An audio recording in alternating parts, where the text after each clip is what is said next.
Bismillahirrahmanirrahim. Assalamualaikum warahmatullahi wabarakatuh.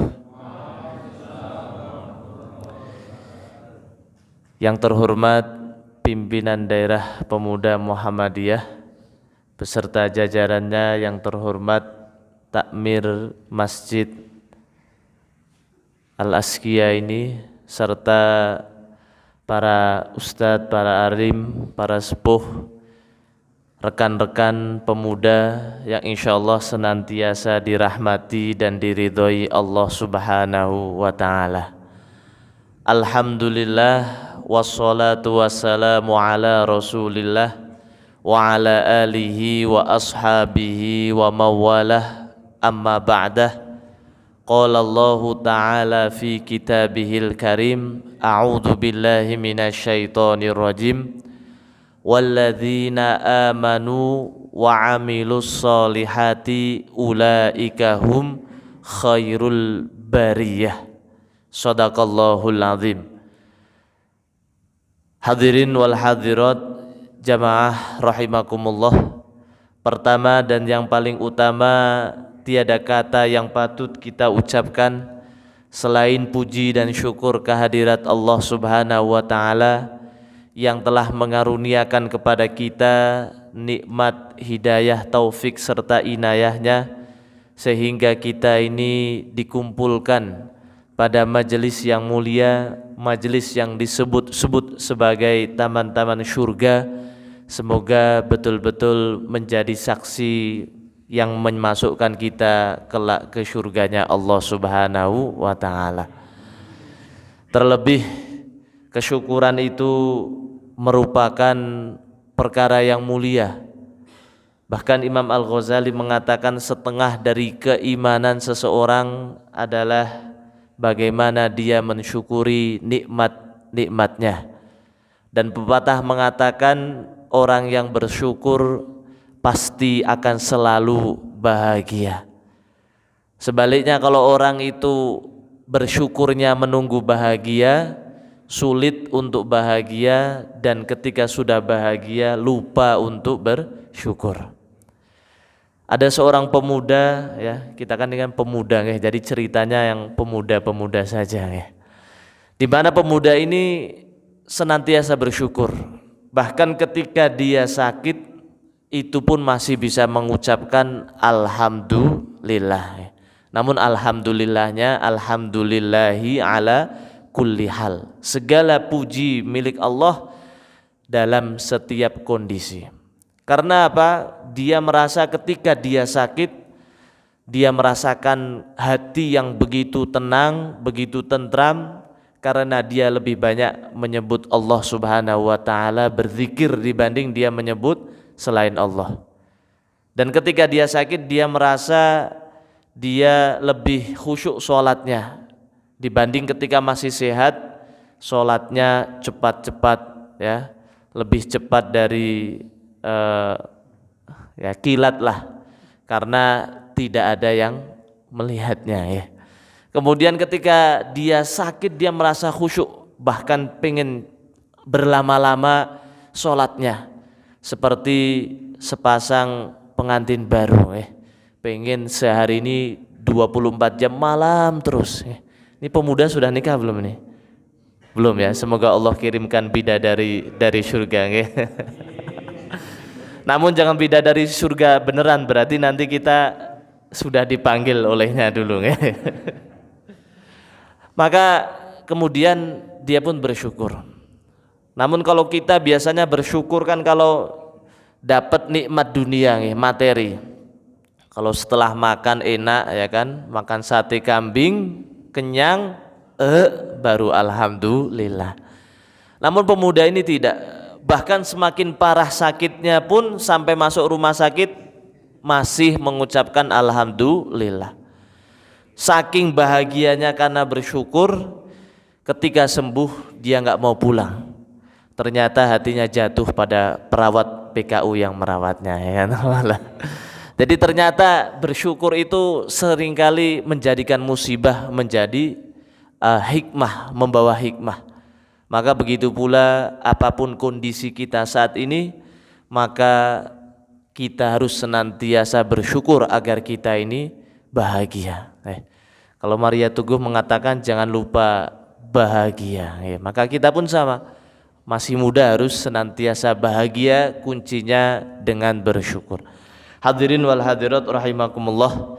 Selanjutnya sholawat beriring salam semoga senantiasa tercurah limpahkan kepada uswah hasanah kita, suri tauladan kita, baginda Nabi Muhammad sallallahu alaihi wasallam beserta keluarganya, para sahabatnya dan para pengikut sunnah-sunnahnya. Semoga kita semua termasuk di dalamnya. Allahumma amin. Rekan-rekan hadirin wal hadirat rahimakumullah, sebagaimana tema kita tadi yaitu berjamaah masuk surga. Maka ketika seseorang itu berjamaah, sebelum memulai sholatnya pasti dia akan menyamakan persepsi dulu. Dia akan merapatkan barisan, menyamakan tujuannya sama. Karena tidak mungkin seseorang yang sholat maghrib, ya kan, imam kepada orang yang sholat asar. Betul atau tidak? Ya nggak mungkin, karena sholat maghrib ya pasti di waktu maghrib. Masa sholat maghrib di waktu asar? Ini saja sudah salah. Maka begitu pula kita berjamaah masuk surga, artinya kita samakan persepsi tujuan dalam hidup kita. Apa yang sebetulnya kita cari. Maka seorang mukmin dia pasti senantiasa berusaha setiap hari mencari apa yang dia cita-citakan, apa yang menurut dia paling penting dalam hidup ini. Maka orang mukmin yang sejati akan menjadikan ridho Allah itu sebagai tujuan atau cita-cita yang paling tinggi. Kalau ridhonya manusia itu akan ikut bila ridho Allah subhanahu wa ta'ala telah dia dapatkan.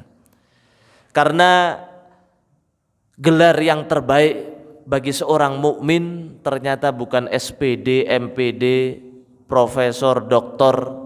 Itu baik. Paling-paling kalau gelarnya cuman itu, maka nanti gelar yang terakhir adalah ALM, almarhum, ya kan? Namun sesungguhnya gelar yang paling terbaik bagi seorang mukmin, gelar yang datang dari Allah untuk manusia yang terbaik di antara generasi yang terbaik, yaitu siapa? Para sahabat radhiyallahu anhum wa radhu'an. Maka di surah Al-Bayyinah tadi Allah Subhanahu wa taala berfirman, a'udzubillahi minasyaitonirrajim. Walladzina amanu wa 'amilus sholihat, dan mereka, yaitu mereka orang-orang yang senantiasa beriman, senantiasa beramal soleh, ulaika hum khairul bariyah. Mereka itulah sebaik-baiknya manusia. Mau dia itu tidak jadi presiden ataupun jadi presiden ataupun tidak, mau kaya ataupun tidak, mau sudah menikah ataupun tidak, maka dia akan menjadi sebaik-baik manusia selama dia itu dalam keadaan iman dan beramal soleh. Maka selanjutnya Allah Subhanahu wa taala berfirman, apa balasan bagi mereka? Jazaohum 'inda rabbihim. Balasan bagi mereka di sisi Rabbnya, Tuhannya, yaitu Allah Subhanahu wa taala, jannatu adnin tajri min tahtihal anhar. Surga-surga Aden yang mengalir di bawahnya itu sungai-sungai yang indah.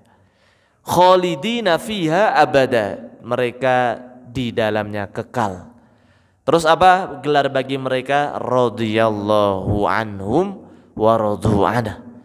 Allah telah ridho kepada mereka, begitupun mereka telah ridho kepada Allah Subhanahu wa taala.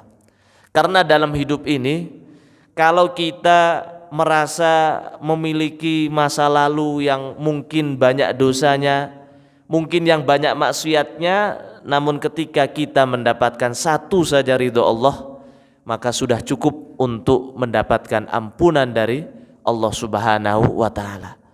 Namun sebaliknya, kalau kita sibuk mencari ridhonya manusia, 99 ridho manusia kita dapatkan, sekali salah maka semuanya itu tidak ada artinya di hadapan manusia. Yang akan diingat adalah kesalahannya. Maka inilah pentingnya kita untuk menyamakan persepsi agar kita masuk surga berjamaah. Maka apapun kondisi posisi kita saat ini, kita tujuannya satu, yaitu untuk mencari ridho Allah Subhanahu wa taala. Dalam sebuah riwayat ada seorang pemuda yang bernama Amir bin Ba'ith, ya. Bukan Pak Amir niki nggih. Ya, karena Pak Amir ini masih sugeng. Kalau ini pemuda di zaman Rasul sallallahu alaihi wasallam. Ketika itu dia datang kepada Rasul sallallahu alaihi wasallam untuk menyatakan atau bersaksi masuk Islam. Setelah masuk Islam, lewat di depannya pasukan muslimin yang akan berperang.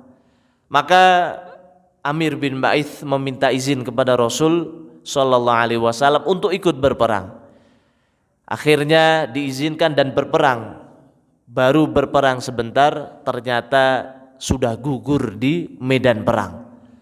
Maka kemudian setelah peperangan usai, Rasul sallallahu alaihi wasallam bertanya kepada para sahabat, "Maukah engkau aku tunjukkan seseorang dari kalian yang mampu masuk surga walaupun amal perbuat atau belum pernah melaksanakan syariat Islam?" Maka para sahabat pun tentu heran dan bertanya-tanya dan mengatakan, "Bala ya Rasulullah, tentu ya Rasulullah." Maka Rasul pun menjawab bahwa Amir bin Ba'ith dia mampu masuk surga walaupun baru beberapa jam masuk Islam, belum pernah sholat, belum pernah zakat, apalagi ikut mabit bersama pemuda dia belum pernah, ya. Namun bisa masuk surga. Maka dari kisah ini kita bisa mengambil iktibar. Ternyata seseorang yang penuh dengan dosa jangan pernah terputus dari harapannya untuk mendapatkan ridho Allah. Karena ridho Allah yang akan menyempurnakan atau menjadikan masa lalunya itu menjadi baik di sisi Allah Subhanahu wa taala. Sebaliknya, seberapapun baik ibadah kita, maka jangan pernah kita berpuas apalagi sampai sombong sehingga di akhir hidup kita malah tidak mendapatkan ridho Allah yang sudah kita dapatkan sebelumnya. Dalam kisah yang lain, seorang sahabat, ya, seorang pemuda yang terlihat begitu hebatnya dalam berperang, berjihad di jalan Allah Subhanahu wa taala. Sampai-sampai para sahabat itu saling mengatakan ma ajza'ul yaum mithlu ma ajza'u fulanin. Hari ini tak ada balasan yang lebih besar dibanding balasan yang diterima oleh fulan. Maka kemudian Rasulullah sallallahu alaihi wasallam malah mengatakan sebaliknya, tidak, dia ini tidak masuk surga, malah masuk neraka. Maka kemudian salah seorang sahabat terheran, kenapa kok nampaknya pemuda ini sudah pantas sekali masuk surga, namun malah dikatakan malah masuk neraka. Maka diikutilah oleh orang ini. Ketika diikuti terus berperang, ternyata ketika terluka, terkena panah, terkena pedang musuh, kemudian di dalam sakitnya ini dia tidak tahan, mengambil pedangnya menghunuskan ke dadanya, sehingga dia meninggal atau mati dalam keadaan bunuh diri yang mendatangkan murkanya Allah Subhanahu wa taala, bukan malah mendatangkan ridhonya Allah. Maka sahabat ini datang kembali yang melihat tadi kejadian ini, mengatakan asyhadu annaka Rasulullah, aku bersaksi bahwa engkau ini adalah betul-betul utusan Allah. Maka dari kisah yang sederhana ini kita mengambil iktibar agar kita ini jangan pernah berpuas, jangan pernah merasa aman sehingga yang ridho Allah sudah kita dapatkan malah menjauh dari kita. Apa sebetulnya ridho Allah ini? Maka ridho ini yang penting bukan ridho irama, ya. Karena bukan dangdutan, ya kan? Maka ridho ini berasal dari bahasa Arab radhiya yardho, yang artinya adalah ikhlas dan puas. Maka kalau orang ridho itu pasti hidupnya akan puas apapun keadaannya, ya. Walaupun jomblo, ya kan? Namun jomblonya adalah jomblo lillah, ya kan? Lebih baik menjomblo daripada punya pasangan namun tidak halal. Maka orang yang ridho atas ketentuan Allah, ridho kepada Allah, pertama dia akan senantiasa ikhlas dalam berbuat, ikhlas dalam melaksanakan ibadah, dilihat ataupun tidak. Kadangkala kita berbuat baik, orang tidak membalas, bahkan kadangkala dibalas dengan keburukan, air susu dibalas air tuba. Namun orang Islam tidak pernah mengenal istilah air susu dibalas air tuba, karena dia berusaha untuk beribadah itu hanya mencari satu, ridho Allah Subhanahu wa ta'ala. Rasul sallallahu alaihi wasallam mengajarkan kita bagaimana beliau ini begitu mulia akhlaknya, kasih sayangnya itu bukan hanya meliputi orang-orang mukmin saja, bahkan dengan orang-orang Yahudi yang senantiasa menghina-hinanya juga tetap berbuat sebaik mungkin. Maka ketika Rasul sallallahu alaihi wasallam wafat, Abu Bakar kemudian dibaiat oleh kaum muslimin menjadi khalifah. Ketika itu Abu Bakar berusaha untuk mengerjakan apa-apa yang dikerjakan oleh Rasulullah. Setelah itu bertanya kepada putrinya yang juga menjadi istri Rasul sallallahu alaihi wasallam, yaitu Aisyah radhiyallahu anha. Wahai putriku, menurutmu apa amalan yang belum dikerjakan oleh Rasul, ya, yang belum aku kerjakan? Apa amalan yang dikerjakan oleh Rasul namun aku belum mengerjakannya? Maka Aisyah pun mengabarkan, engkau belum mengerjakan satu perbuatan, yaitu memberi makan seorang Yahudi buta di pinggiran kota Madinah. Maka Abu Bakar pun kemudian mendatangi tempat tersebut, menemui seorang Yahudi buta. Ternyata ketika menemui, kata-katanya begitu kotor, begitu kasar, menghina Rasul sallallahu alaihi wasallam. Namun Abu Bakar berusaha untuk tetap tenang, tetap untuk melakukan apa yang telah dilakukan Rasulullah. Maka disuapilah orang Yahudi buta tadi. Namun ketika disuapi, ternyata Yahudi buta tadi bisa merasakan dengan lidahnya, kok menyuapinya rotinya berbeda. Artinya rotinya begitu kasar, masih belum dilembutkan. Maka akhirnya bertanya, siapa engkau? Engkau bukan orang yang kemarin. Maka Abu Bakar mengatakan, iya betul. Maka siapa orang yang kemarin? Orang yang kemarin adalah Muhammad yang engkau sebut sebagai pendusta, engkau sebut sebagai orang gila, engkau sebut sebagai dukun. Barulah orang Yahudi tadi ternyata tidak bisa berkata-kata. Karena apa? Orang yang senantiasa dia hina begitu lemah lembutnya menyuapi dirinya. Maka inilah yang dicontohkan oleh Rasul. Berbuat itu untuk mendapatkan ridho Allah Subhanahu wa ta'ala, bukan sebaliknya, malah sibuk mencari ridho manusia. Karena kalau kita fokusnya mencari ridho manusia, seberapapun harta kita, harta tidak akan pernah cukup untuk kita bagikan. Bahkan kalau harta kita bagikan, orang tadi menyukai kita kalau harta itu masih ada. Kalau sudah tidak ada, maka tidak ada. Maka cari istri juga cari istri yang solehah. Kalau tidak mencari ridho Allah, maka nanti suami ada uang, suami disayang, suami tidak ada uang, suami suruh tidur di luar, kedinginan. Maka hadirin wal hadirat rahimakumullah, begitu pula kalau kita ini melakukan sesuatu karena ingin dipuji manusia atau ingin dibalas oleh manusia, kita akan banyak kecewanya. Karena apa? Rasul sallallahu alaihi wasallam saja yang istilahnya seorang nabi, seorang rasul begitu mulia akhlaknya, tidak sedikit orang yang mencacinya, bahkan melempari kotoran, bahkan mengancam ingin membunuhnya. Apalagi kita bukan nabi, bukan rasul, bukan wali murid pun anak belum ada, istri juga belum ada, ya kan? Maka sudah hal yang wajar kita mendapatkan hal yang negatif atau komentar yang negatif. Kalau bahasa netizennya itu nyinyir, nggih, itu biasa. Namun kalau fokus kita kepada Allah, mencari ridha Allah, kita tidak akan pernah merasa kecewa. Kita senyumin saja, maka orang yang nyinyir malah sakit hati karena kita fokusnya mencari ridha Allah Subhanahu wa taala. Hadirin wal hadirat rahimakumullah.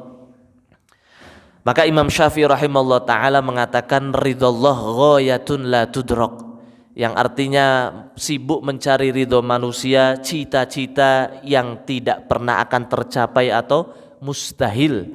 Wa ridha Allah ghayatun la tudrak, namun sebaliknya mencari ridhonya Allah, cita-cita yang tidak boleh pernah kita tinggalkan.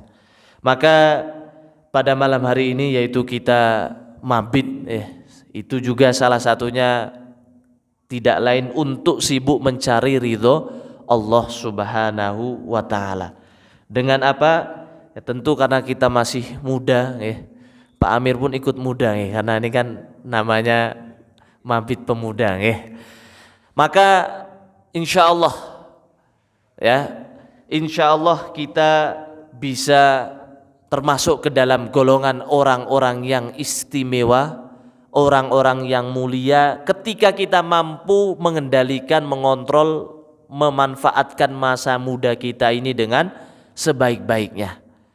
Karena Rasul sallallahu alaihi wasallam dalam beberapa hadis senantiasa mengingatkan kita untuk memanfaatkan atau mawas diri ketika kita masih muda.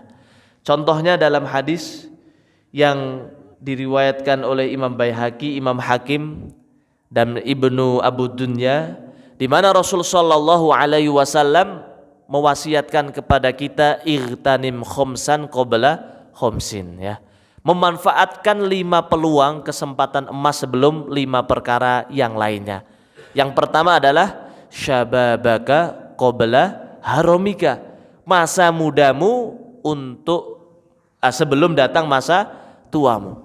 Mengapa demikian? Karena ketika seseorang itu mampu menjaga dirinya dari kemaksiatan di masa muda, mampu dalam ketaatan di masa muda, insya Allah di masa tua pun dia akan menjadi orang yang taat.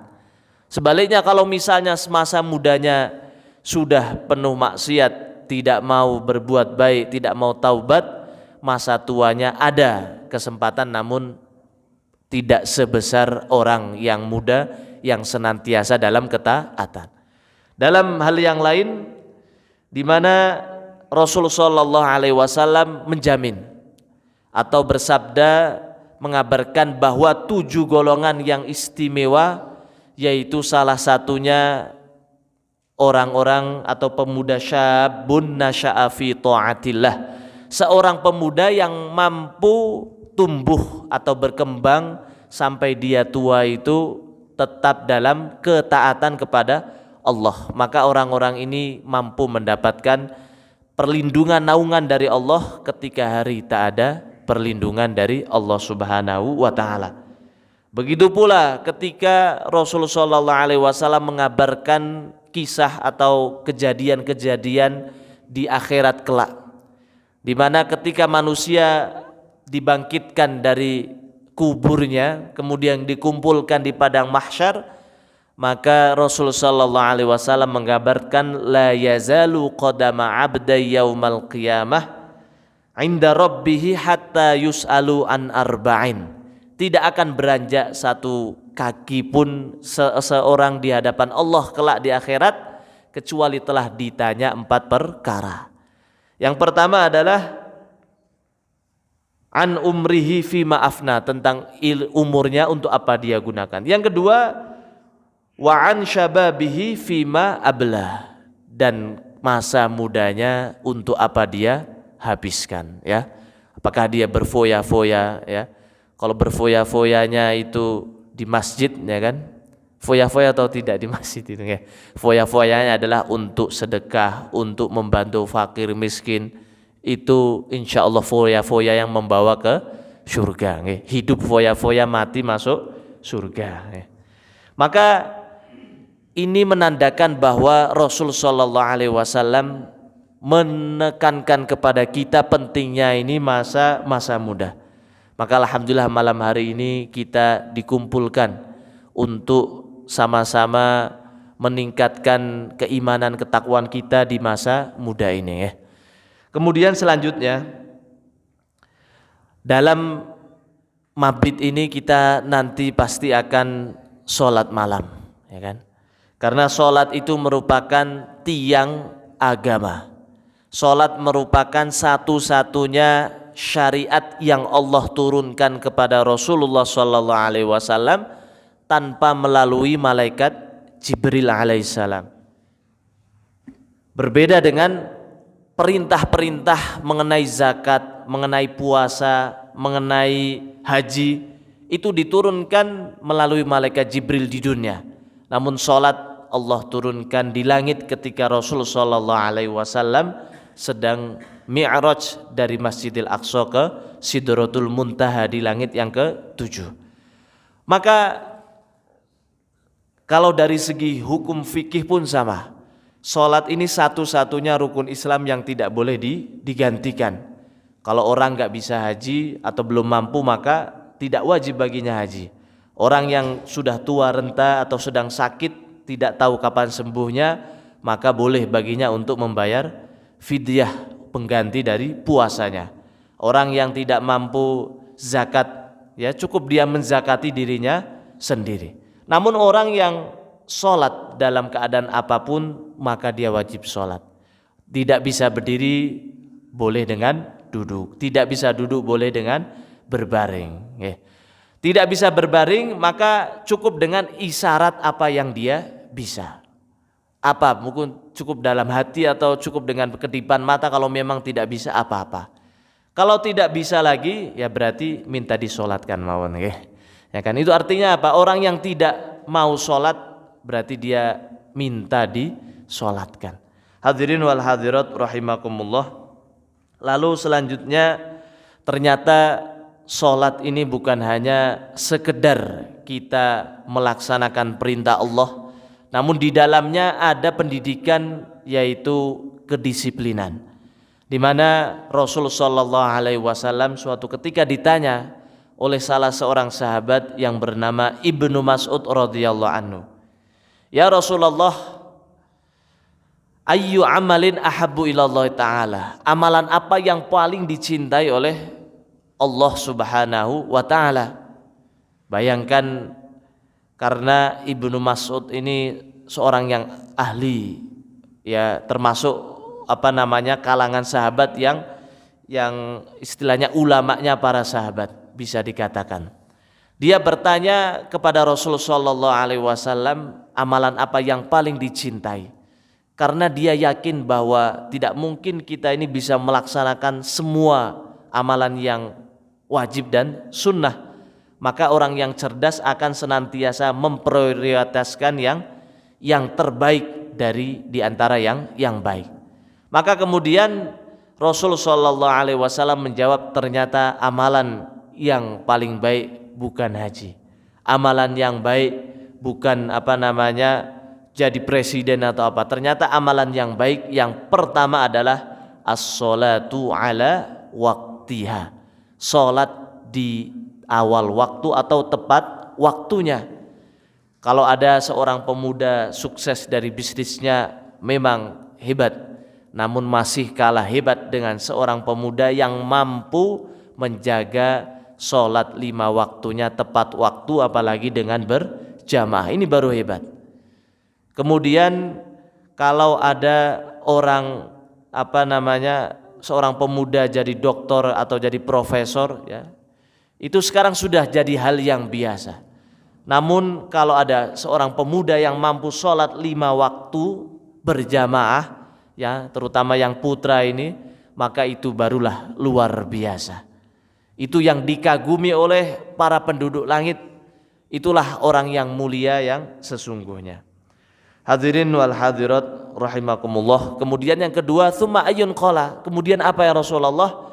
Kemudian Rasul mengatakan, bersabda, birrul walidain, yaitu berbakti kepada kedua orang tua.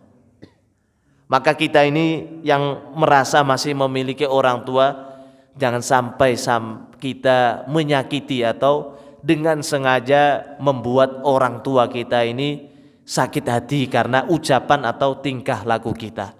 Ketika kita diperintahkan atau kita dilarang tidak mau, maka tolaklah dengan cara yang paling halus, paling baik. Jangan sampai menyakiti kedua orang tua kita.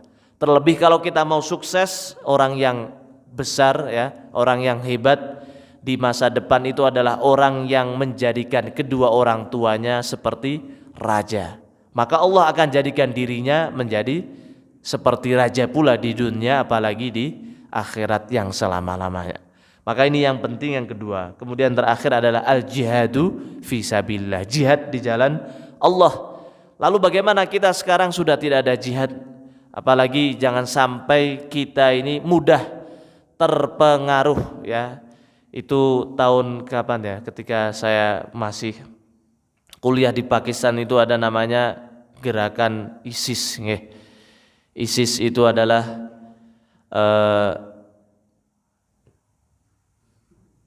ISIS apa ya? Nah, namun ada lagi bagi seorang suami, ISIS ini adalah ikatan suami idaman istri. Oh, beda ya. Ya. Pokoknya ketika itu banyak dari teman saya yang ikut ke Syria. Ternyata kalau kita pelajari ya dengan betul-betul, ternyata ISIS ini adalah buatan Amerika. Karena kalau dalam ilmu intel itu kan, maka seorang intel pasti akan membuat, kalau di Pakistan ini kan banyak sekali teroris lah bisa dikatakan. Karena apa? Karena teroris ini dijaga dan dipelihara oleh pemerintah kalau di Pakistan ya.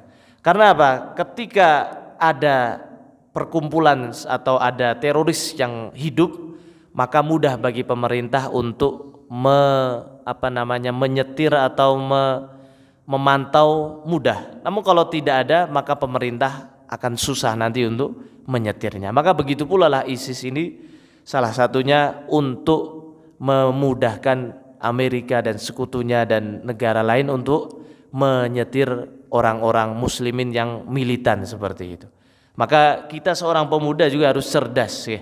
Harus jangan mudah ikut-ikutan, ada yang perang kita langsung ikut perang ya. Naudzubillah min dzalik.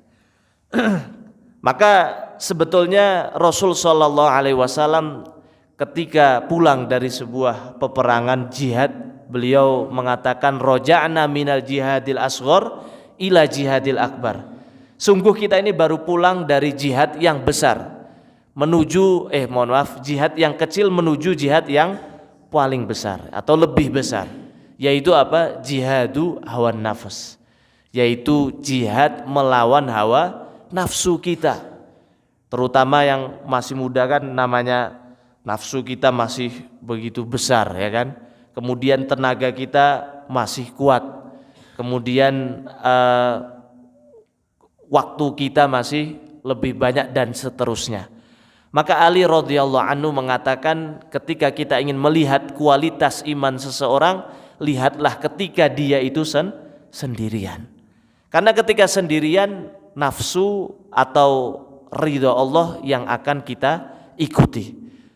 Banyak orang yang ketika dalam keramaian dia bisa berlaku sopan, dia bisa susuk sholatnya, dia bisa membaca Al-Quran banyak ayat.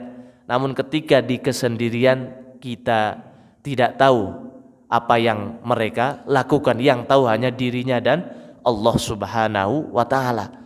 Maka jihad melawan hawa nafsu itulah yang lebih berat dibanding kita ini jihad melawan musuh tadi. Karena hawa nafsu tidak nampak dan waktunya tidak terbatas.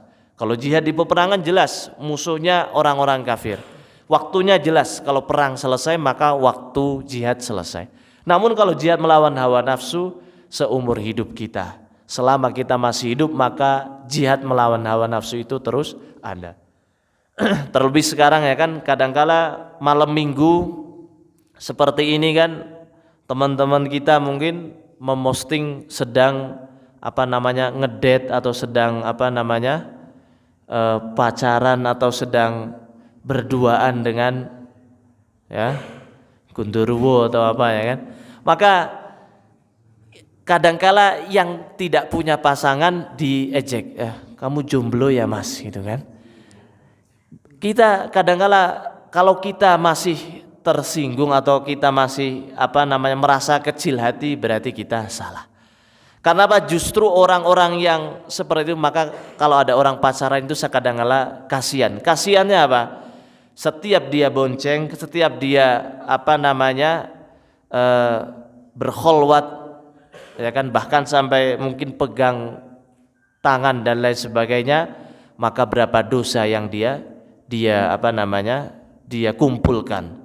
Apalagi yang cowoknya kadangkala antar sana antar sini ya kan, kayak Gojek atau ojek gratis. Ternyata ketika sudah tua, sudah waktunya nikah, wanita yang tadi malah nikah sama musuh kita. Kira-kira sakitnya di mana maksudnya? Di sini ya kan ya. Sudah sibuk-sibuk jadi ojek, walaupun hujan, walaupun badai dia terjang ya kan. Namun ternyata malah dia menjadi milik orang lain. Pikiran kita sudah kita kerahkan ya, setiap hari memikirkan si dia ya kan. Dia malah memikirkan orang lain ya. Maka sakitnya berkali-kali, belum lagi di akhirat nanti. Namun insya Allah Subhanahu wa ta'ala berjanji dalam surah An-Nur ya, at-thayyibatu lit-thayyibin wat-thayyibuna lit-thayyiban. Seorang wanita yang baik, yang solehah insya Allah untuk laki-laki yang soleh ya. Dan seorang laki-laki yang soleh insya Allah akan mendapatkan wanita yang solehah. Maka kesolehahan istri-istri kita itu bergantung bagaimana kesolehan kita di sisi Allah Subhanahu wa ta'ala. Gak perlu kita menyalahkan setelah nikah ya kan. Kok kamu tidak sesoleh seperti yang dulu ya kan. Berarti mungkin kita juga dulu sebelum nikah mungkin rajin baca Al-Quran, posting Masya Allah Al-Kahfi ya kan, tahajud ya kan. Setelah nikah, karena kita sudah mendapatkan wanita yang kita idamkan, malas tahajud lagi, malas sholat lagi. Maka ini kesolehan kita, kesolehan pasangan kita bergantung kepada kesolehan kita ya. Hadirin wal hadirat rahimakumullah. Kemudian selanjutnya, mengapa kita ini penting untuk senantiasa sholat tepat waktu dan berjamaah? Karena sholat tepat waktu dan berjamaah ini banyak sekali keutamaannya. Salah satunya sholatul jamaah afdol min sholatil fardhi ya, sab'atun wa ishruna darajatan. Sholat berjamaah itu lebih baik dibanding sholat sendiri ya, 27 derajat ya. Ustadz, saya kok enggak bisa sholat jamaah? Iya, kenapa kamu enggak pernah sholat jamaah? Karena makmumnya belum nemu, Ustadz. Makmum hidup maksudnya ternyata. Oh, ya kan bisa makmum yang lainnya ya. Nah, ini alasan saja ya, alasan seorang pemuda yang menjadikan makmum hidupnya belum datang ya. Setelah sekian purnama belum datang, insya Allah tahun depan Hadirin wal hadirat. Oh, masih lama ya tahun depan Tapi rumusnya ternyata memang kalau pengen didekatkan dengan jodoh, berarti kita harus semakin mendekatkan diri dengan Allah Subhanahu wa ta'ala. Itu yang saya rasakan ya. Bahkan kalau sudah nikah tuh nyesel sekali kenapa nggak nikah dari dulu saja itu ya kan? Karena pahalanya banyak sekali ya. Memandang saja sudah dapat pahala ya. Belum lagi yang lain-lainnya ya. Jangan dibayangkan yang belum nikah jangan dibayangkan. Hadirin wal hadirat rahimakumullah. Setiap jamaah kita pergi ke masjid, setiap satu langkah kakinya akan menghapus dosa kita, satu langkah yang lainnya akan meninggikan derajat kita. Apalagi kalau orang itu sudah tanpa dosa, insya Allah hidupnya akan mulia, akan tenang. Karena banyak orang yang rumahnya mewah, gajinya besar, istrinya cantik, namun ternyata tidak mampu hidup tenang. Karena apa? Ada dosa-dosa yang belum diampuni oleh Allah Subhanahu wa ta'ala. Kemudian selanjutnya kita apa salat yang terbaik menurut Allah Subhanahu wa ta'ala dan Rasulnya. Dalam Quran surah Al-Isra, Allah Subhanahu wa ta'ala berfirman, a'udzubillahi minasyaitonirrajim, aqimis sholata lidulukis syamsi ila ghasaqil lail wa qur'anal fajr. Dirikanlah sholat lidulukis syamsi, ketika matahari telah tergelincir sampai malam ya, sampai matahari itu terbenam sampai malam. Wa qur'anal fajr, dan juga qur'anal fajr di sini adalah artinya sholat subuh. Inna qur'anal fajri kana masyhuda. Dan sesungguhnya sholat subuh itu disaksikan. Masyhud itu artinya disaksikan. Disaksikan oleh siapa? Tentunya disaksikan oleh para malaikat yang mulia. Bahkan dalam hadis lain Rasulullah sallallahu alaihi wasallam bersabda, setiap hari itu para malaikat akan silih berganti mengawasi manusia. Ketika waktunya sholat, dan para malaikat tadi akan berkumpul di waktu asar dan juga di waktu subuh. Ketika waktu asar, maka malaikat yang telah menjaga atau mengawasi kita di dunia dari subuh tadi sampai asar, dia akan naik ke langit. Kemudian yang baru datang akan mengawasi kita mulai dari asar tadi sampai subuh. Dan seterusnya, yang tadi sudah mengawasi akhirnya dia pulang istirahat mungkin atau kemudian mengawasi lagi subuh. Dan Allah pun bertanya, kaifa taraktumuhum ibadi, bagaimana keadaan mereka ketika engkau meninggalkan mereka? Maka para malaikat akan mengatakan, aku meninggalkan mereka dalam keadaan sholat, karena dia bersolat berjamaah asar, ya, sholat asar apalagi berjamaah. Dan ketika aku datang, aku juga melihat mereka dalam keadaan sholat, ya. Maka sungguh mulianya orang-orang yang mampu menjaga sholat asar dan sholat subuh berjamaah. Karena biasanya kalau sholat subuh terutama itu kan beratnya minta ampun ya. Apalagi kalau sudah nonton bola tadi malam ya kan. Atau kita malamnya mungkin kerja sampai malam. Kalau tanpa kita mengharapkan ridho Allah, berat.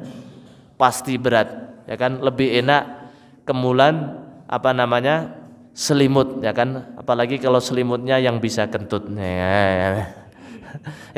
Maka kalau tanpa ridho Allah pasti berat sekali, susah untuk bisa sholat subuh berjamaah. Sedangkan hidup kita ini sangat bergantung pada awal dari bangun pagi kita. Kalau insya Allah kita bangun sebelum subuh apalagi, kemudian sholat malam, yang mana sholat malam ini menurut Rasulullah sallallahu alaihi wasallam afdholus sholati ba'dal fardhah sholatul lail. Sholat yang terbaik setelah sholat yang wajib ya, sholat 5 waktu. Setelah itu adalah yang paling baik pertama adalah sholatul lail, sholat malam, sholat di tengah malam, terlebih ketika di sepertiga malam yang terakhir.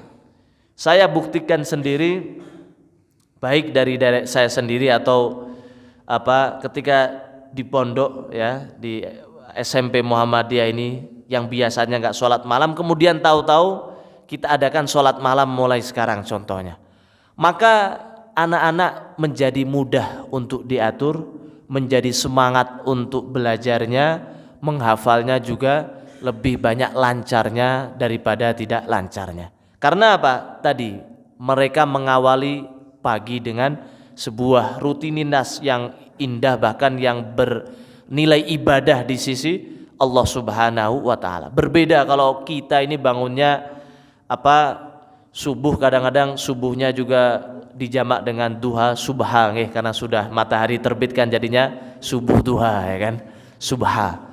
Wah, itu sudah kalau sudah bangunnya subuh duha, apapun pekerjaannya, walaupun pekerjaannya enak di kantor, pasti perasaan hatinya tidak bisa dibohongi. Kalau enggak percaya silakan kita coba. Hari ini kita bangun sebelum subuh, besoknya kita bangun bangun ketika terbit matahari. Oh, jangan dicoba kalau yang ini, enggak baik, kecuali tidak sengaja. Maka lagi-lagi tadi, setiap hari kita itu bahagia atau tidaknya bergantung pada sholat subuh kita. Hadirin wal hadirat rahimakumullah. Bahkan kalau kita bisa bangunnya lebih awal, kemudian kita bisa sholat malam tadi ya, di waktu yang mustajab, di mana semua orang itu sedang enak-enaknya tidur ya.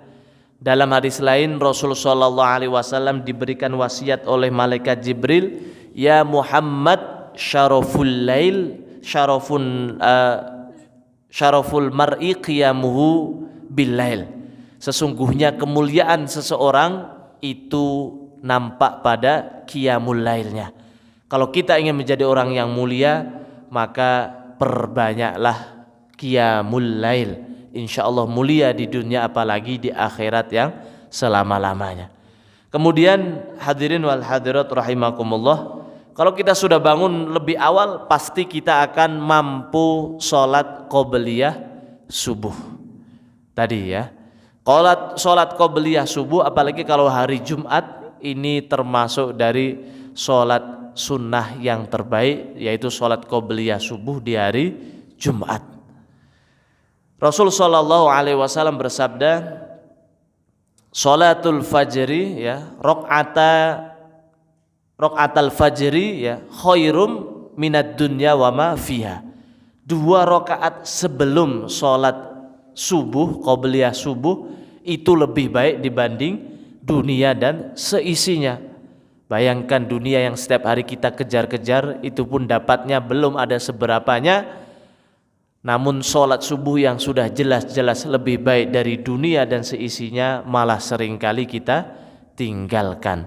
Itu baru qobliyahnya, apalagi sholat subuhnya sudah tentu akan lebih mulia lagi, karena itu termasuk sholat yang wajib. Hadirin wal hadirat rahimakumullah. Kemudian dalam hadis lain Rasul sallallahu alaihi wasallam bersabda, man shalla al-isya'a bil jamaah faka'annama shalla nisfal lail. Barang siapa yang mampu sholat isya berjamaah, maka tadi kita ini sholat isya berjamaah, insya Allah kita ini mendapatkan pahala seperti kita sholat setengah malam. Wa man shalla as-subha bil jamaah faka'annama shalla al-lail kullah.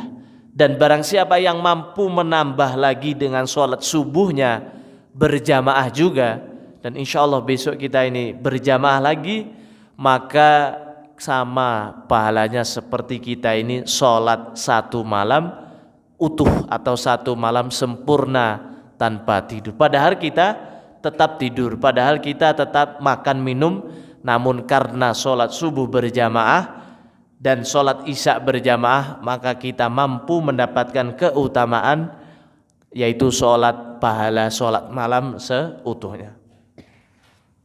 Hadirin wal hadirat rahimakumullah, sampai-sampai dalam hadis lain Rasul sallallahu alaihi wasallam juga mengatakan, lau ya'lamuna ma fil atamati was subhi, andaikan mereka tahu apa keutamaan atau apa manfaat yang ada di dalam sholat isya dan sholat subuh, ya otomatis berjamaah, karena la atauhuma walau habuan, pasti mereka akan mendatangi tempat sholat berjamaah isya dan subuh tadi dengan merangkak, walaupun mereka dalam keadaan sakit, mereka akan rela merangkak untuk mendatangi sholat isya dan juga sholat subuh berjamaah. Karena apa? Karena mereka mengetahui keutamaannya. Namun mengapa banyak yang tidak mau sholat isya berjamaah? Mengapa masjid ini seakan-akan jauh, ya? Kalau suruh naik gunung meter-meter tingginya kuat, namun kalau untuk pergi ke masjid berapa meter saja dari rumahnya seakan-akan ada di planet Mars sehingga tidak pernah sampai, ya.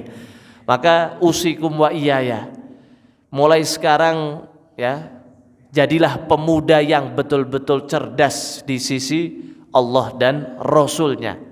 Walaupun kita nggak mendapat gelar profesor, kita tidak mendapatkan gelar doktor atau honoris causa, ya, apalagi sekarang banyak sekali orang-orang yang mampu mendapatkan honoris causa, doktor honoris causa, padahal kuliah aja nggak tahu, kuliah aja saya tidak tahu. Maka artinya apa? Gelar itu adalah gelar yang sangat-sangat tidak bisa dijual belikan. Namun kalau menurut Rasulullah SAW, orang yang paling cerdas adalah al-kayyisu man dana nafsahu wa amila lima ba'dal maut, yang artinya seorang yang cerdas adalah orang yang mampu menahan hawa nafsunya, bukan menghilangkan, namun menahan hawa nafsunya untuk diletakkan pada tempat-tempat yang dihalalkan atau diperbolehkan menurut agama. Wa amila lima ba'dal maut, setiap apa yang dia lakukan niatnya tadi untuk bekal di akhirat atau untuk sangu mati. Kita aja kalau misalnya mau pergi ke suatu tempat perlu sangu, ya kan? Apalagi kalau mau pergi ke perjalanan yang jauh lebih berat, jauh lebih panjang, lebih lama, sudah tentu kita perlu bekal yang cukup. Coba nanti mungkin sesekali ketua kita ini, PDPM ini, mengadakan jalan-jalan gratis, ya. Kira-kira ke Bali gratis, kira-kira rekan-rekan ikut semua atau tidak? Pengen ikut atau tidak kalau gratis? Ikut, Namun ternyata ada syaratnya, nggak boleh bawa uang, nggak boleh bawa HP, nggak boleh bawa makan, nggak boleh bawa minum, nggak boleh bawa istri apalagi, ya. Kira-kira jadi ikut atau tidak? Tidak jadi. Karena apa? Perjalanan yang menggembirakan ketika kita pergi tanpa bekal, maka akan menjadikan perjalanan tadi menjadi menakutkan atau menjadi menyedihkan. Nanti malah sampai sana kita jadi sodakoh, ya kan? Nggak jadi jalan-jalan, malah jadi gelandangan. Maka begitulah sebetulnya kematian itu. Kematian yang ditakutkan oleh banyak orang bukan karena kematiannya yang menakutkan sebetulnya, namun bekal yang dibawa ada atau tidak, itulah yang paling menakutkan bila dia tanpa membawa bekal. Karena Abu Hurairah radhiyallahu anhu, padahal seorang perawi hadis yang paling banyak meriwayatkan hadis, karena dalam hidupnya itu sibuk membersamai Rasulullah sallallahu alaihi wasallam karena ingin mendapatkan ilmu yang banyak, ya, karena memang didoakan dengan kekuatan hafalannya yang kuat. Ketika akan meninggal beliau menangis Kemudian ditanya oleh orang-orang yang mengunjunginya, ma yubkik, apa yang menyebabkan engkau ini menangis? Apakah engkau menangis karena meninggalkan istri kamu? Apakah karena meninggalkan hartamu? Karena ingin meninggalkan ini dan itu? Maka Abu Hurairah mengatakan, la abki ala dunyakum hadhihi, sungguh aku ini tidak menangis karena ingin meninggalkan semua itu, walakinni abki ala bu'di safari wa qillatu zadi, namun sesungguhnya aku ini menangis karena membayangkan perjalanan setelah ini jauh lebih panjang, lebih lama, namun aku merasa bekal yang aku bawa masih sedikit. Seorang sahabat yang mulia saja masih merasa sedikit bekalnya, apalagi kita yang bukan sahabat Rasul Shallallahu Alaihi Wasallam. Tentu kita harus lebih semangat lagi, ya kan?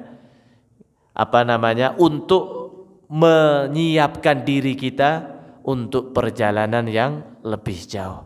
Maka hidup ini hiduplah seperti tukang parkir, nggih.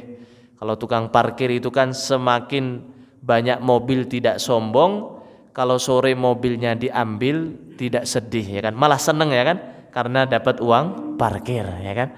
Namun kalau orang itu sudah merasa memiliki, sudah istilahnya cinta dunianya itu begitu besar, maka hidupnya pasti tidak akan tenang. Istri yang cantik mungkin, ya kan, yang dia miliki ketika dia meninggal, bisa saja dia nikah lagi sama orang lain, ya kan? Apalagi seorang pemuda pasang istri, ya kan, dulu mengatakan aku cinta sehidup semati. Kira-kira kalau istrinya meninggal, orang tadi mau nggak nemani di kuburan? Pasti nggak mau, kan? Lebih baik pulang lagi, malah nikah lagi, ya kan? Itulah manusia, itulah dunia, tidak menyalahkan. Begitu pula harta yang sudah kita kumpulkan bertahun-tahun, kalau tidak mampu menjadi bekal bagi kita, maka itu hanya akan kita wariskan. Bahkan warisan kalau tidak berkah hanya akan menimbulkan pertikaian di antara ahli warisnya. Sehingga kita sering mendengarkan ahli waris sampai putus tali silaturahminya, bahkan sampai bunuh-bunuhan karena rebutan harta warisan. Naudzubillah min dzalik. Bukan karena kurang banyaknya warisan, namun karena kurangnya iman di antara ahli warisnya tadi, atau kurang berkahnya yang ada di dalam harta tersebut. Maka usikum wa iyaya, mari mulai detik ini kita fokuskan setiap langkah kita untuk sibuk mencari satu, yaitu ridhonya Allah Subhanahu wa ta'ala.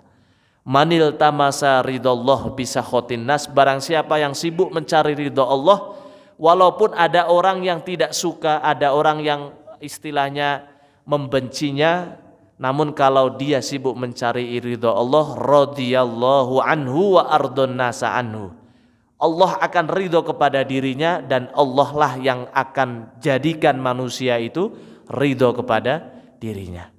Begitu pula kita kepada pasangan kita, ya kan? Gak perlu kita harus seperti artis Korea, ya kan, operasi plastik kemudian dandanannya Korea agar kita disenangi oleh istri kita, atau hidung kita di operasi plastik biar mancung, ya kan.